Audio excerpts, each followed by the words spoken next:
Hey guys, it's Adrian for ProductionCrate.com. Today I'm going to show you how we did the Shockwave shot from our recent Lightning Arc promo. But before I do, I wanted to let you know that starting today, all the footage from our tutorials here moving forward is going to be available to download on ProductionCrate for Pro members. So if you're a Pro member, you can just go to ProductionCrate and search Electric Man in this case and be able to download the footage for this tutorial and follow along. Or use it for whatever you want, I don't care. Chris actually shot this footage on a skateboard with his friend pulling him along, so that's a fact you know now. In my example, I did use two third-party plugins. I used Trapcode Particular and I used optical flares, but you really don't need them to get a similar effect. I'm going to show you the alternatives and they're going to be just as easy and look just as good, so don't even worry about it. You're going to be all right. Here is our starting point.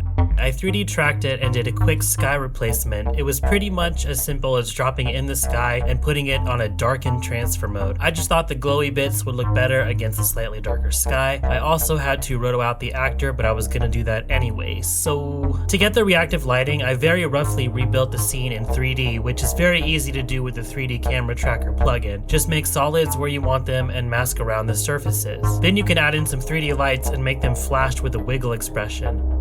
On a copy of the original footage, I added a tint and used the levels to crush the blacks and the whites a little bit and used a multiplied transfer mode to get back some of that detail. For the Shockwave, I just used a clip called Shockwave Bird's Eye View from Footage Crate and made it a 3D layer. Then I pre-comped that with a copy of the camera so I could use it as a displacement map. On an adjustment layer below the Shockwave clip, use a displacement map effect and set your Shockwave as the source. Also remember to use a motion tile set to mirror the edges before the displacement map effect to correct any edge errors. To further accentuate this, I also used some of these sandy Shockwave effects as 3D layers. These are comp-in effects, so there's one for the front and one for the back. Just put the back one in the back and the front one in the front, and it's as easy as that.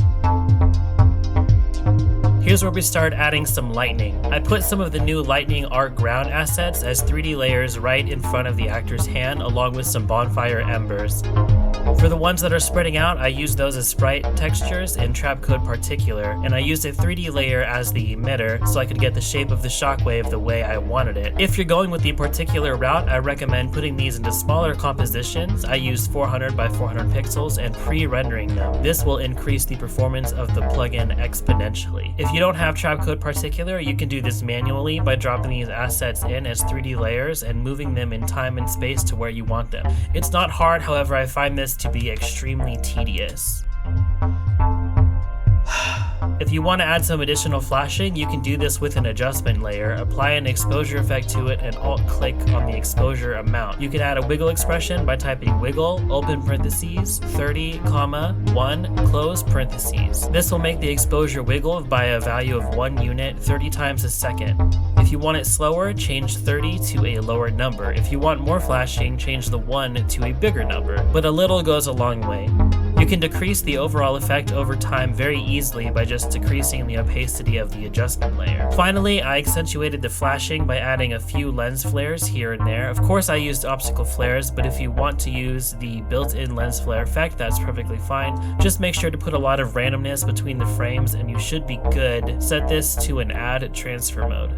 Don't forget that Pro members are now able to download this footage from the website to follow along if they wish. Feel free to get creative with it. You don't even have to use Lightning if you don't want to. Or you can use it for something totally different.